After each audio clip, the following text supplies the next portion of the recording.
Okay. All right. So let's try this again. All right, there's my screen. And if you look over to the right-hand side of where the layers are, and actually I'm going to close you guys because you're in my way. You fill up too much of my screen. But over here, I automatically, in order to, for people that are afraid of damaging their image or anything, I put the image in and then I right click on this layer and it allows me to duplicate the layer. And so that's what I've done. In each case, I've already done a duplication. And I'm going to work on the duplicated layer. That way we can also see the before and after easily. So let's begin. And just so it doesn't get in our way and to demonstrate my future wife, the remove tool, I'm going to, and watch what I'm doing here. I am not being careful. I'm going to take away her name with the remove tool. I'm not being careful. If you notice, I'm overlapping part of a toe or something on there, and let's see what it does. I've not pre-done any of these images. No, there it is. Wow. That's pretty amazing to me. So, whoops. It must have referenced the other foot somehow or made some assumptions, but it did a heck of a job. Okay, so what the judge was talking about, though, was you've got all this foliage in the background, which he felt was distracting. And has a nice bouquet to it. And you notice I didn't say bokeh, I said bouquet because it's a Japanese word and that's the way it's supposed to be pronounced. But I'm going to just take my remove tool and I'm going to go around this. And I'm not going to be perfectly careful around the feathers, which you used to. That was the only way you did it. Otherwise, you destroy things.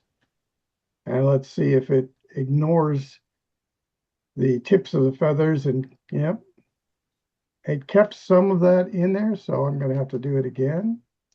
Now this is just one way of doing this, by the way. I'm demonstrating the remove tool because it's so easy and pretty darn accurate.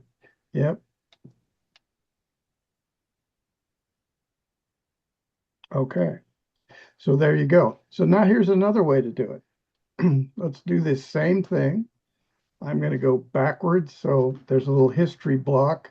You open up by going to Window and you click on the history tool on the history tab, and it keeps a history going of whatever you're doing. So I'm going to go back to after I've duplicated my layer, and there's all my green stuff. So let's do this a different way. Another way to do this would be to select subject. So it's going to select my egret. And this tool has improved dramatically in the last year. So it's really, really good at picking up all that stuff. And so now I am going to go up here and I'm going to select inverse. And it's up here. And so now everything except the bird is selected.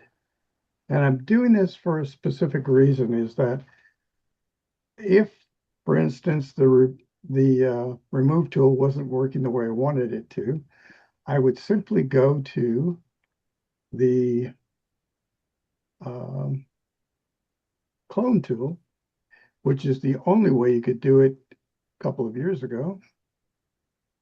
And by the way, the remove tool is a generative AI, but it does not use outside images and it does not, well, it's not supposed to use outside images. I'd have to retest that, but that was the most recent quote I got from Adobe. Uh, doesn't use outside images, and it doesn't use any of your credits that you use when you use AI. It's an AI function, but doesn't use credits. So just to clarify that. So I come in here, I'm going to pick a fairly large area of the sky, and I'm holding down the Alt or Option key and then clicking. And now this area that I just clicked is now in my clone tool. Now you see as I pass over anything, it's starting to turn blue. I am not clicking on it to actually make it happen. I'm just showing you that it gives you a preview before you do click. It shows you, oh, it's going to put blue over there. Yep. And now I'm just going to do blue, lots of blue. And I have to be careful. If you look to the left and you see that plus sign, I have to be careful to not to go too close to the egret because it'll start using part of the egret. And I might even choose a smaller brush just to make things easier on myself. Okay. And guess what? It's only going to clone in the areas that are selected. And in this case, it's the background, not the bird. I can come over here and I can click the Alt key and or Option key, and I can come down and it shows me I'm going to put blue on this egret. But guess what? I'm going to click and it won't put blue on the egret because it's not selected, only the background selected. So you can feel very safe in just coming in here and being a bit wild.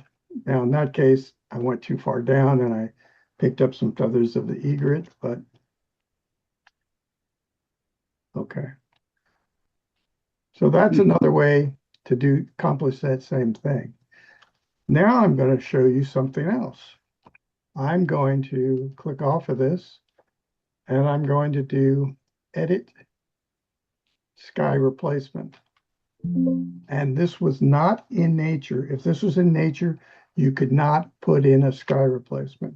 But since it was in color, did I say that correctly? It was in color, and because of that, a sky replacement's okay. If it was in nature or journalism or travel, you couldn't do this. But you can pick a sky and put it in there. And the skies that are loaded here are my skies. These are not skies that Adobe is allowing or put in here as a tool. These are skies that I have uploaded over the years. So Where do you keep them? I keep a folder of clouds and skies. And every time I take one, if I see something interesting in the sky, I'll take a picture. I'll put it in the folder. And then over here, you can add to the skies. So let's see if I can remember how to do that. I haven't done that for a while. You have a folder on your desktop, you have a Here it folder in is. Here it Lightroom, is. you have a folder where? I have the folder in a folder of Skies. like I'll call it stock photography. It's all my photography, but it's all kinds of photography I've taken over the years. Let's just go there and I'll show you, Betty. So Thanks. down here, see this plus? Yeah. Go to that plus, and then I'll go find my clouds. So my clouds are kind of deep on in my system here, but let's go find them. And whoops, wrong one. So it's on your desktop, you have a folder. I have a folder. Yeah, it's actually on a drive, not on my desktop, but Right. anyway. Okay. And I'll go to my pictures here, and under the my pictures on this one, I have a folder called clouds. And I'll open it up, and these are all clouds that I've taken over many years. And some of them are already in there. So I'll try to pick one that's not in there. Maybe this one's not. And I'll just say open. And it will put it in there with the other clouds that I put in there. And there it is. And now if I click on it, it'll use that one. And there it is. Oh, man. Good. Cool. Okay, got it. Pretty cool, huh? That's too Yeah. cool. Yeah. Too cool. Too cool Too for cool. school. And all of this, once again, is allowed in monochrome or in color or in creative. You can do this. One last thing let's do is I think it's also okay in black and white, correct? yeah, I said monochrome. Yeah, Oh, okay. right. Okay, I closed that, and let's go back to our bird because I don't want to. Well, I don't know if it's still there or not. No, it's not. Okay, so let's go back to our bird and the original intention here, and let's do select subject.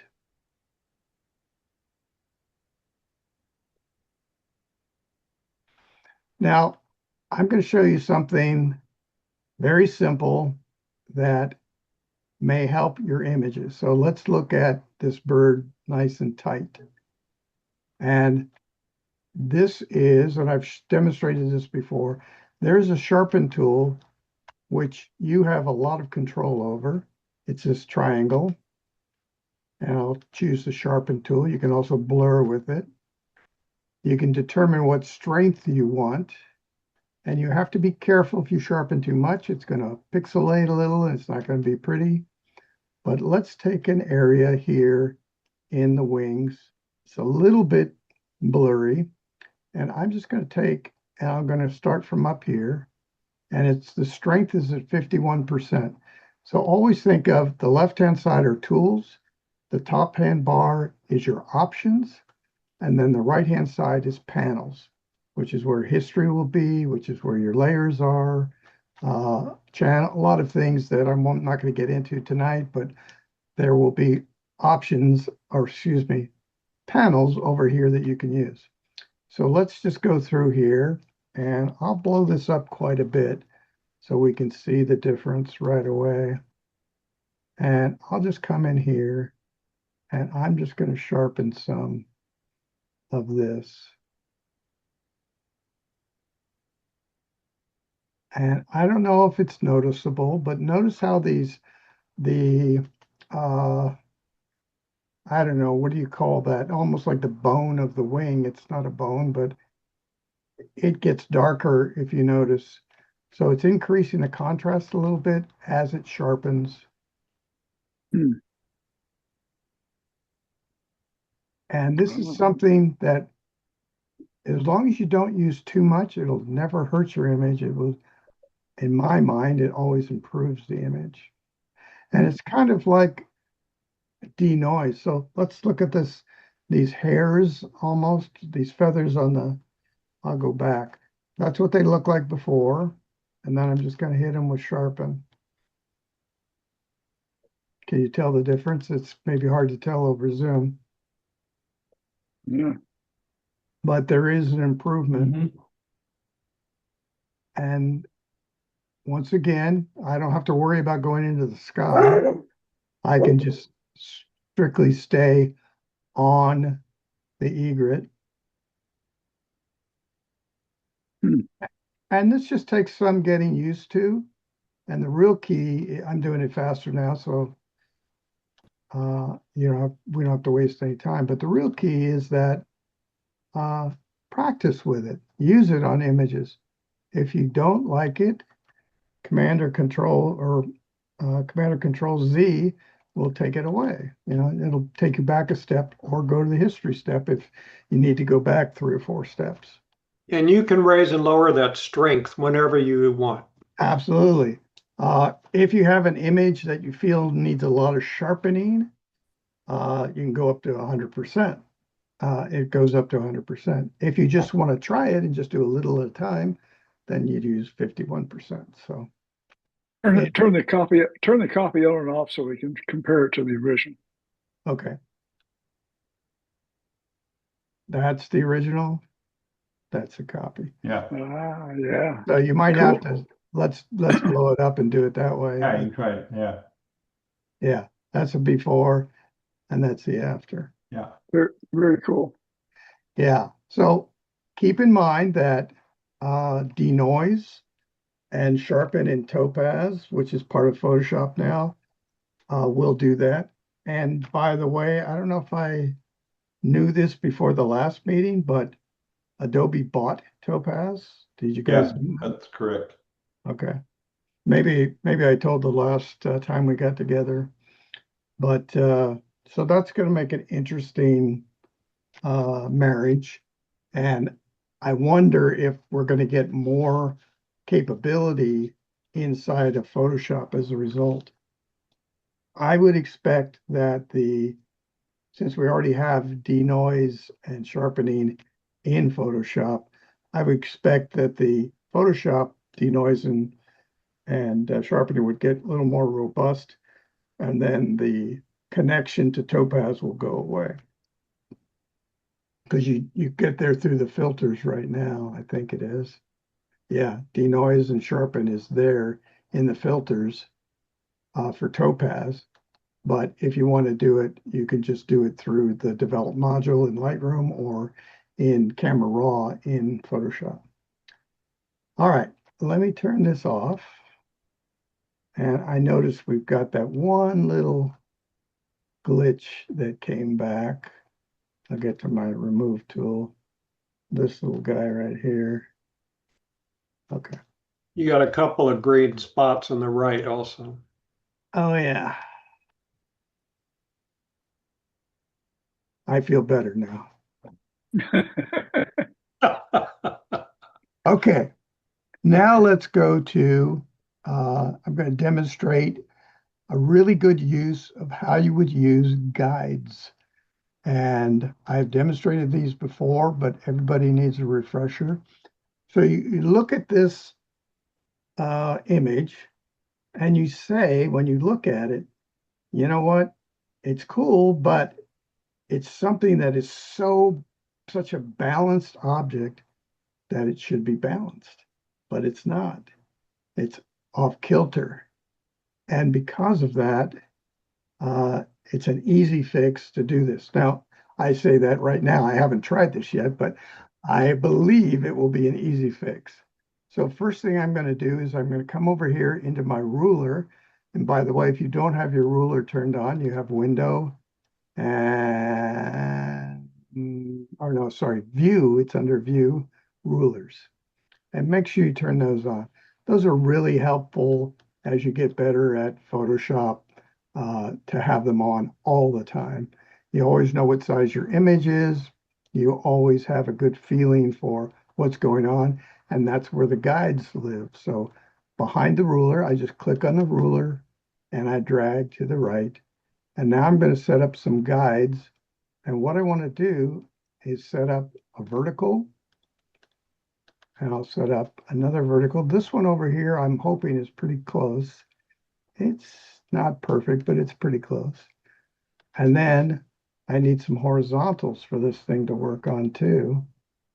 And I'm going to lay those down. And these are not actually in your image. These are just guides on the screen. So if you ever want to make a JPEG of this or you want to print it or something, it'll ignore those things. They're not really there they're not embedded in your file. Let's put it that way. Okay. I'm going to put one more guide in here too, maybe two.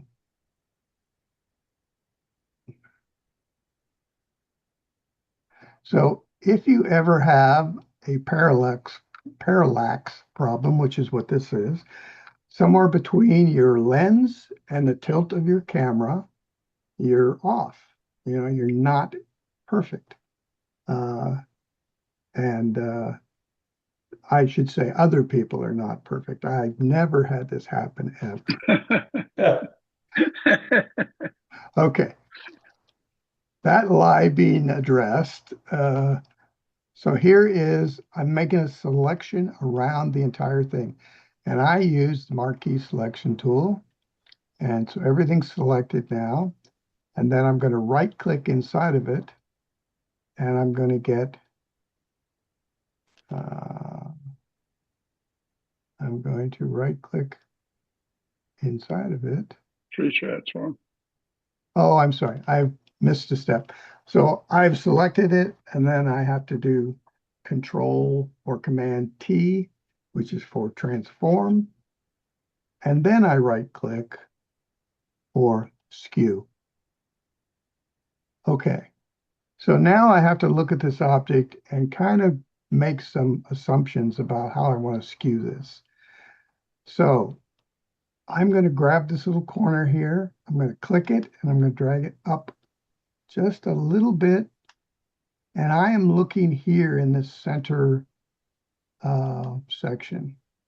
And I'm trying to make that square.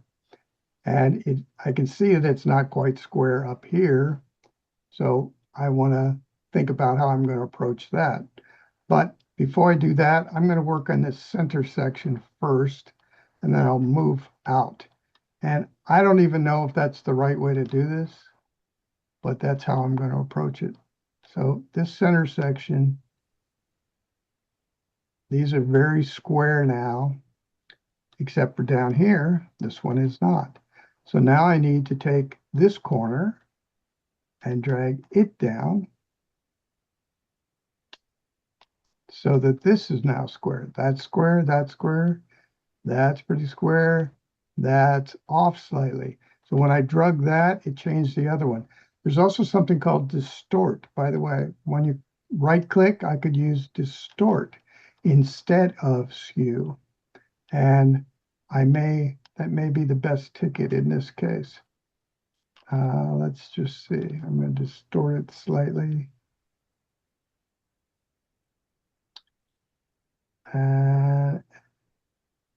Everything's looking pretty good. I'll move it up just a hair from here. So distort and skew look pretty much the same. It's just skew only works with the four corners, and distort can also work with the side and these squares. You can stretch things out and do other things that you can't do with skew. All right, so that part's looking better. Now I'm going to use my distort up here, and I'm going to pull this up a little bit. And I'm going to pull this down a little bit. And this is a game of moving it back and forth until you get enough of it that it works for you. And I should have taken out his name because now I'm running into it getting in the way a little bit. But overall, if you look at it, I'm squared up there. I'm squared up here, 99%.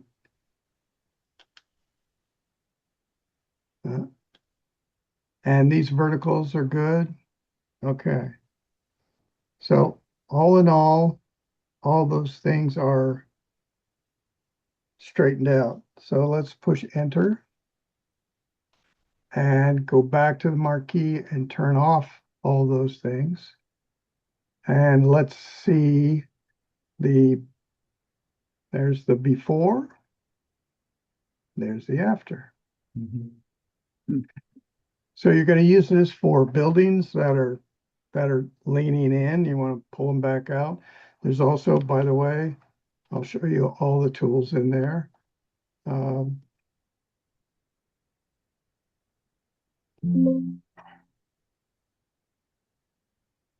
Behind here, there is skew, distort. There are also perspective. And perspective, I'll just show you real closely. You may use that in a building because I can just go up here to the top and it'll do that to it. And we've all been in situations where we've been at the bottom of a building shooting up, and it does that. So then you can take it out like this, and you could make it more visible or easier on the eye, I should say. Okay. So that's a good use of guides, and then the how to avoid parallax and fix parallax. So it's interesting, we now have a squared up image, but Chimming's name is at an angle. Yeah, well, that's what I said. I should have taken his name out of there in the first place. Yeah, And of course, his name wouldn't be there in your image, right? And the yeah, only reason it's there is because I took these off the web. yeah. Cool. Okay. Let's go to the next image. This is Airdrie's image. I've already duplicated it, so I don't make the same mistake twice. Taking out her name.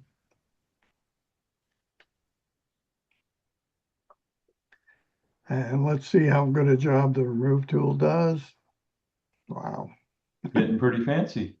it is. It's a very complicated thing too. Yeah. Okay, so I'm going to show you how to do this in a couple of ways. The judge liked this image.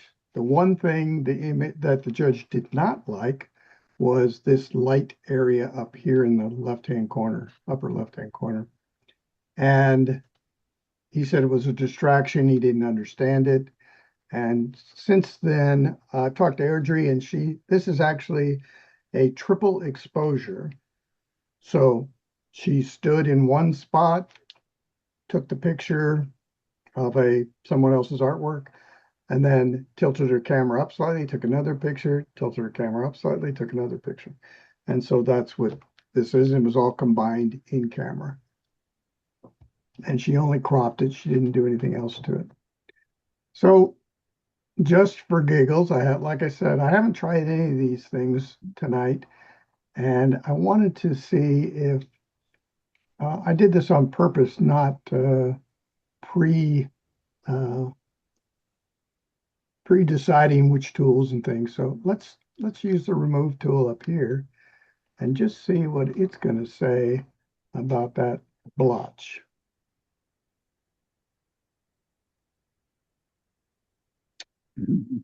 Not bad. I might take that little extra piece out there. There you go. I'd do the upper right as well for this image. With these scrape Yeah. marks or whatever that is. Yeah. Yeah, we could see if we could take those out. You guys are really picky. Well, Yeah. I think that's better. Yeah, I do too. It's not as big a distraction. Right, Your exactly. eye doesn't get sucked into it. Yeah, so now let's do border patrol, which you were doing, Jim, when you found those. And then there's one little highlight area here too. Let's take that out or see what it does with that. Yeah, and that's a better image in general. Yeah. Now Yeah, let's I go. agree. Let's go. Let me turn it off. So there's the original, and then there's the quick remove tool. Yep. So now I'm going to change from this, and I'm going to go back in my history because I'll show you another way to do that. So the other way to do that, and the only way to have done this in the distant past, and being a person that had to do many, many, many of these in the past, an image like this, if I was fixing it for a client, there'd be at least a couple of hours worth of work there. And part of it would be cloning. And I would come here and I'd have to make judgments about how much opacity and all these other things that I need to do. So I'm going to take this and I'm going to take this area. And guess what? This area right here is actually much lighter than this area right here. I don't know if it may not show it up that way to you, but let me blow it up a little. See, this area is a little lighter pink and this is a little darker pink. So that's something you'd have to be aware of. The other thing you'd have to be aware of is hardness. So I want some hardness because I want to follow these round shapes here. So you have to be careful that it doesn't create too much hardness. Otherwise, you will be doing more cloning later. Mhm. but that's reasonable. Mm-hmm. Okay, now let's go up in this corner. And the one thing that cloning will bring you that the remove tool didn't is that it'll give you more of these dots that are in the wing, and that will be helpful. So what I'm doing is I'm finding a spot that I want to replicate up here. And I'm choosing this carefully because I want to be kind of in the middle of the area that I want to clone up here. And I want to be, I'll probably have to do this or do a couple selections, but basically I'm going to look at this. I'm going to click that selection. And then I'm going to move up here to where this line comes across because I don't want that line. And I'm going to come across here. I'm going to try to go around. Nope. Okay, my brush is too big for what I need to do. So I'll come back and I'm going to pick this area again. And I'm going to go this direction this time. And I have to be careful that I don't do too much. Also, I have to decide what I want to do with that little blotch right there.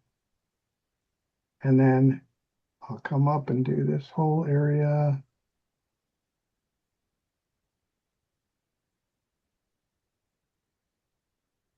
And I'm always keeping my eye on that plus sign down below because I can't go too far to the left because it'll start producing this blue purple shape. So I will take this blue purple shape. It's going off the page, so I really don't need it anymore. So I will choose this area.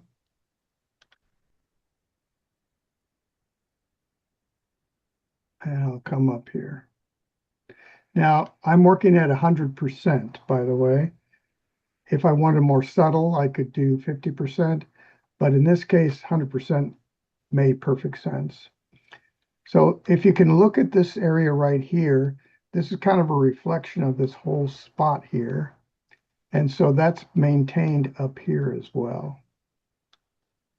And I just did that simply by going around that spot that was naturally there. And then one little piece of housekeeping here, that piece of that line was still there and made that go away. So that's the after and that's the before. But that cloning took me 10 minutes to do. Oh, actually, no, I had my timer on, so I had 6 minutes. But my wife, the replace tool, only took about 2 minutes. So, okay, so that's just an example of that. Any questions or thoughts about this image? My only thought, Eric, is Airdrie made a composite of someone else's art. Mhm. I'm just wondering if that's allowed. Is that something that is okay? I think because it's a triple exposure and she made it her own, and it was also in creative. It wasn't in any other category. It's kind of on the edge, so It's in a gray area, it is. right? Might be considered a little weak. Yeah, yeah. And that's judge's discretion. Yeah, And the judge could say, it's perfectly fine with me, but I'm not going to award it a place. Yeah. I'm not going to give it even an honorable mention, even though it's a nice image, because that doesn't agree with me. And But the judge wouldn't know that, wouldn't know what. that it was someone else's art. Yeah, they would. If you Oh, they look at, would. Okay. sure. All right. All right. I noticed immediately because look at this woman's lips down here. This is not some woman that she took a photograph and put in there. This is someone else's art, and then Yeah, yeah. it's a drawing. yeah, It's- this is a poster or something that she. It's from Photoclave this year. It's painted on the wall outside the hotel in Santa Cruz Okay, where Photoclave was. So I recognize the scene. All right. Chris, you know everything. Yeah. Yes, I do. Just forget that. just ask Chris. All right, we're going to move on to Mercury's Bears, and Mercury's not here, but I like this image a lot. I thought it should have been placed a little higher personally, but doesn't matter what I think because I was not the judge on this one. But what the judge said was basically, you've got too much foreground, and it'll put much more emphasis on the bears if you just simply crop it. And by the way, I use the marquee tool to do my cropping. Instead of sliding everything in from various sides, I just grab it, pick what looks good to me visually, and then I do image, crop, and then crop the image. So I like that it's got a nice panoramic feel to it. And now that it is a panorama, I would do one of the judge's things, which is Border Patrol. And this little piece of blossom on the grass, whatever that is a little in the way. And that one's a little in the way. And this one I don't mind at all because it's up with the bear. It's not on the border. Would you sharpen that? Let's see if he did. It's pretty sharp already, and this is a low res image off the web. So if you go in on this bear, you'll see that it's pretty sharp. But your question might be about the grass. Is that what you're thinking? It looks like the fuzzy top of the left bear has hair on it that could be a little more succinct on the hairs themselves. And it possibly could. And but that's where your sharpened tool comes in because you can get right down here into the hairs. Yeah. And do a little bit better job with that. Because that's what caught my eye right away. It was, Yeah. No, it's sharpening up pretty good, actually. I like that. So you have to be careful. Like I said, once again, if you over sharpen, it's going to create pixels that you're not going to like. And you also don't want to sharpen the background ever. You just want to sharpen the bear. Now here's something that will surprise you or has surprised me in the past. Let's test out this. Let's do select subject and see how well it does separating the bears from the grass.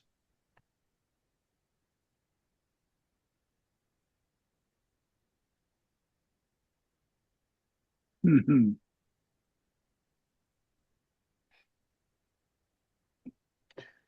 Not bad. Little generalistic.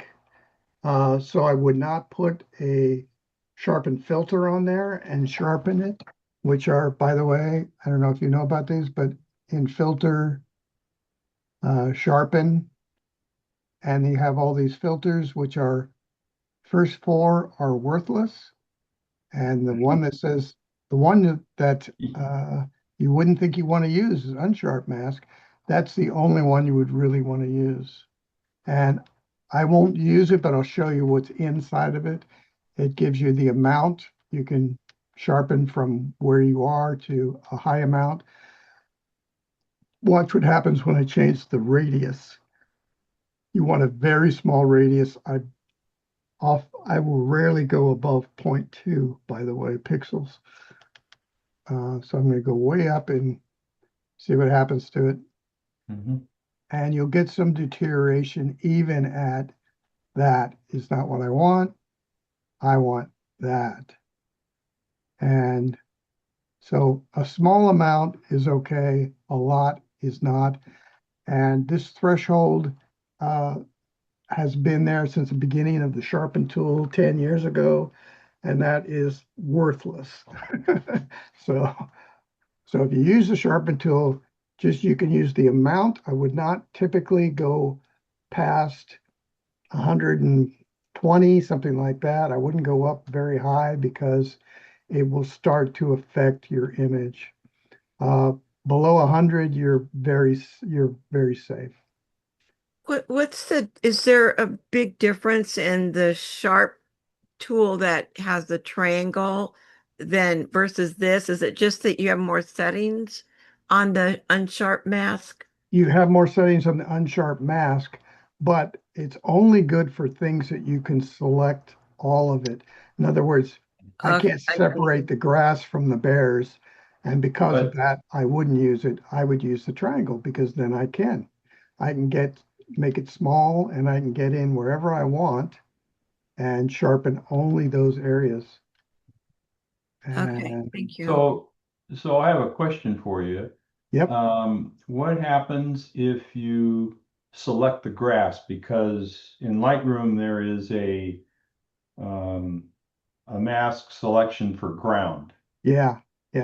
So can you select all that grass and then select the non-grass, and then you would just have the bears? Well, Let's you try. have the bears in the background, but I mean, Yeah, I highly doubt that it's possible, but let's do this. I'm going to try something else that you may or may not know about. I'm going to select an area, just an area of the grass, right? And let's take an area that, actually, let's take this area over here where it's a little more pronounced. And I am going to say, select similar. yeah, And it finds a lot of the edges of the grass.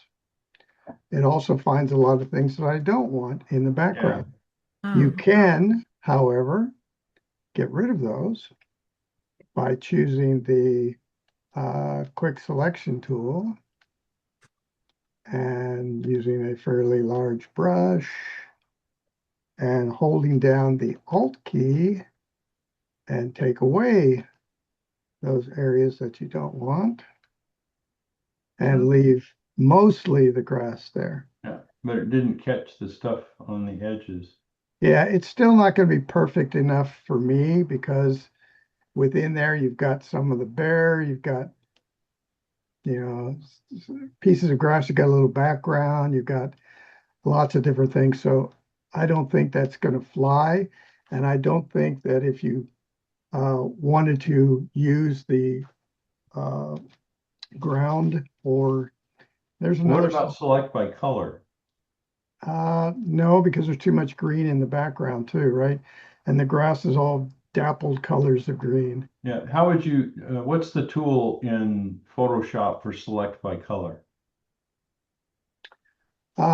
You can do that. I know where it is in Lightroom, but I don't know where it is in Yeah. Photoshop. I haven't used it in a ton of time, and they have. Is it available in, I forget the name of the tools. They're the common tools between Lightroom and Photoshop. The Camera Raw. The which? Camera Raw is the Yeah, same. is it in Camera Raw? Uh, Because you can access that from here. yep.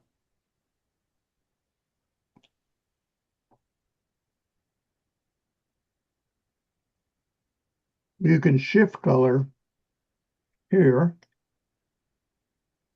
Color mixers, not color grading.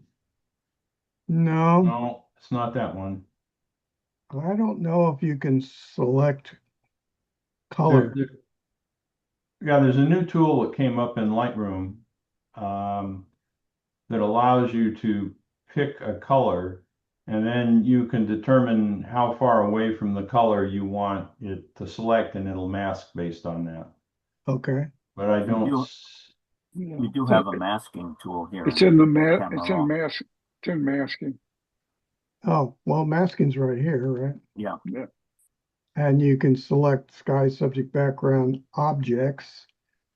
We could try. Range. I think what you want on there, I just spotted it. I think it's range. Okay, so I It do. was the bottom item. So I need to go back one. Is that? Yeah.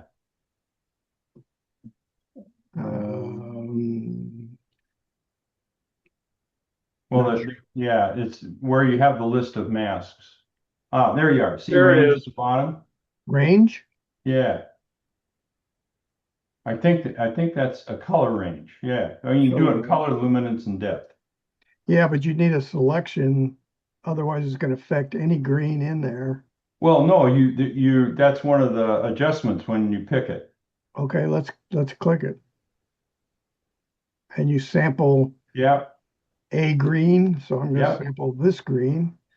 But look at all it picked up in the background. Yeah. But now I think it's refined Okay, and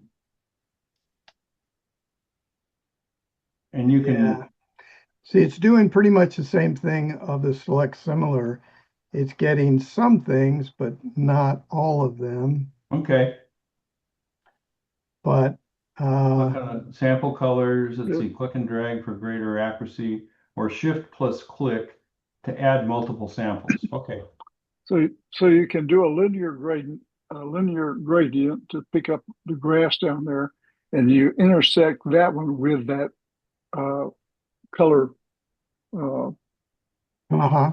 Yeah. Yeah. You could probably yeah, that'd be something to experiment with a little bit. Yeah.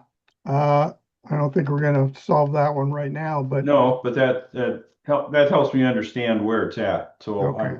I know where to go look. All right. So we'll get out of Camera Raw here. So, And by the way, you can make a selection and work any of the masks, any of the things in Develop Module / Camera Raw, and it only affects the selection. Just to let you know. Ah, Okay, so there's Mercury's Bears. I think it is, here's the before, and there's the after, a little sharper. Oh, how come it's cropped? I guess I didn't switch to the background copy in time.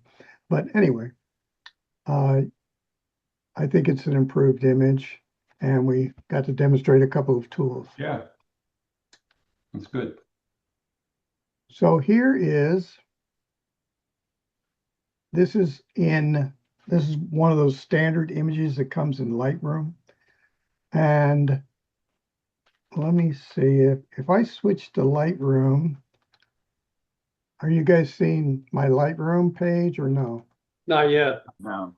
It Okay, may take a minute to come up. I have to stop sharing and switch to Lightroom then. So let me do that. And then I'll share Lightroom. And what I'm doing here is just to show you something that I learned about recently. And I don't do it this way, but you can do it in Lightroom, is that you can create this bokeh in the background from your focus range. And your focus range is predetermined by whenever you take the picture, it's going to see your focal range as these balloons and less of the wisteria or whatever this is in the back. And you can change that focal range, which is interesting. You don't have to create a mask. You don't have to do anything. You just grab it and move it and see how it's getting softer in the background. And you can, and this is something newer in Camera Raw and in the Develop module. I haven't seen it there before. Have any of you seen it before? Yeah, I've used it. yeah. And the 8 shape or the 5 shapes you have up there change what the background looks like. Yeah. So if you fix that, the thing that you're moving back and forth, just fix it in place, then go up and click on different, I don't know what you Bokeh. call it, different algorithms. Which are where? Right there, You the mean ones these that, right, guys? there's one. Yeah, so you switch from one to the other and they're all different algorithms, so they change what the background looks like. Oh yeah, slightly, yeah. Yeah. Okay, So you can play with those as well. yeah. Haven't And seen then- that before. Yeah, and then there's two sliders, cat eye and boost, Yeah, that allow you, and it's interesting. There you sometimes I get like these patterns that come off of after applying some rules. There's these funny patterns that appear to the background, and I use that tool to get rid of them. right. So I have to play with them. It'll be little lines, and there's patterns of these funny lines, and I can get rid of them using that tool. That's the Yeah, reason I so- know about it. The one thing I didn't like about it is that it affects the edges of the balloons too much, the softness. So if I take this back out, the edges are fairly sharp. And then when I bring it in and increase the bokeh in the background, these get softer. Yeah, the other place I've used this a lot is when I'm doing image stacking.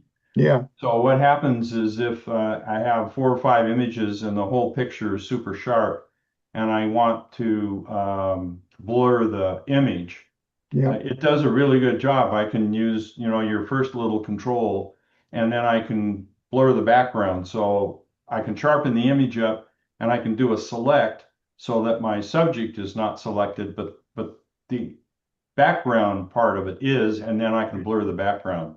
yeah, That's one of the ways I've used that. yeah. Well, I want to introduce it because I wasn't familiar with it, and I'll have to explore that more. I'm glad you guys know something about it. Let me go back Oh, to, and hit visualize depth. Yeah. The other thing there is visualize depth is pretty interesting. okay. Is it back up or do I Not have to yet. share it again? No, Okay, let me Stop. share. Sorry, but it's actually kind of interesting since you were there. Okay. Uh,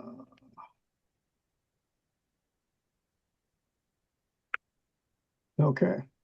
So visualize depth. Yeah. Yeah, Oh, I see. Yeah. right. Now you see how you've got colors in the image and colors on the scale. Yeah. So now you can pick and choose. It gives you a way of figuring out how far you need to go with your adjustable box. Right.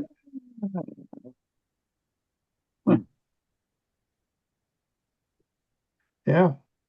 Interesting. Which, and the colors, what does it mean? Is the yellow colors the ones that are not being affected by the blur? No, the yellow color that you see in the image Closer. Uh-huh. is the yellow part of the scale. And the Oh, purple See stuff down below in the here? image, which is the farthest back, is the purple now that's in the image. so if you don't want to affect the balloons, just want to affect the background, does that visual depth help you with that? Yeah, right. So you put the box like there, and then you pull the right side of the box back as far as you want to have something in focus, and then the rest of it will be out of focusing. Well, yeah. So you want to lock the box, say on the left side, Uh-huh. and then you pull the right little handle, and you should be able to just like There you now go. they've done it, so you can Yep. stop right there, There you Oh. go. and Oh, you yeah. can see exactly what's going to be in focus and what's not, where you start getting the out of focus effect. Oh, So okay. that's what visualize depth does. So It's actually click- pretty useful. Click, Yeah. click visualize depth again. Mm-hmm. You Oh, tick that. Unclick it. Unclick it. Yeah. Very cool. Okay, let's go back to Photoshop. And I'm going to quit Lightroom. Skip. Okay, I need to share again. And let's go back to the beginning because that's how it was done here in Lightroom that we just saw. And then I'm going to say, I'm going to try this. Huh. Okay. Oh, there we go. I'm going to do select subject. And this is how I would do it if I was using this particular image. It would see how it selects. It does a pretty good job of selecting all these balloons or spheres, whatever they are. And then once again, my approach would be select inverse. So I've only got the background. Mhm. And then I'm going to put a blur on. And that'll give me my ability to put more or less bokeh on it. I can Yeah. go really high, it's just going to be a mess. I can go middle and it'll be blotchy, and then I can go and show some semblance of what was actually there. Yeah, that actually works pretty good too. Yeah. Yeah, it works really well, Yeah. and it keeps your edges sharper as well, Yeah. and it's fast. So I think it makes more logical sense to me anyway, that I can do it quickly. And shall we show Anar her image since she wasn't here for her image?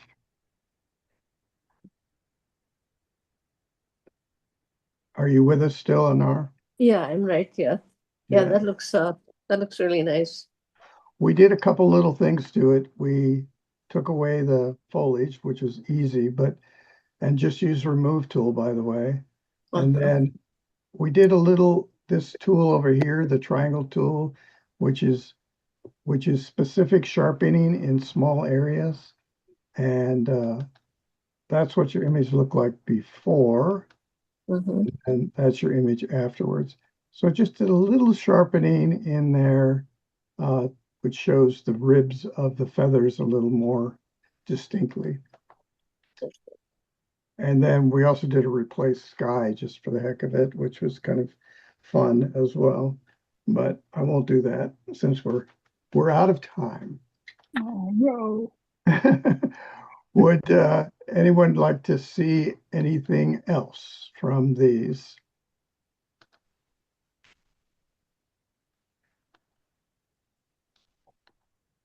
Yeah, I thought that all was pretty good. Yeah, I did too. Yeah. How do you Yeah. get rid of all the guides on that hexagon thing? You So just click the, the rulers are over here. You Uh-huh. put your cursor inside of the ruler and you click and you drag it over. And then you want to get rid of it, you hover over top of it with this move tool, which is the top tool. And it puts two parallel lines on either side of it, and then it takes it away. so you don't click or anything, you just hover over it? You have to hover over it and then you click and drag. Yeah, you pick the tool and then you move it over the line. Yeah.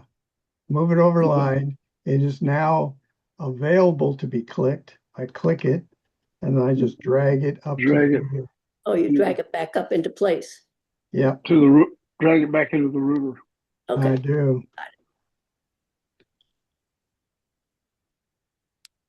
But that's a pretty cool image. I don't know what it is, but I like the tones of brightness down to the grays on that very small hexagon area in the center. So Yeah, it draws your attention for quite a while. yeah, You get sucked in, yeah, which is Yeah. what the purpose is of the image, right? it's op art. Yeah. Ah, All right, folks, if there's anything else, holler. Otherwise, we'll do this again in 30 days. okay, Thank you, Eric. good job. Thank you, Eric. Thank Yep, you. thanks, Eric. Appreciate it. Thanks. Take care, everyone. Okay.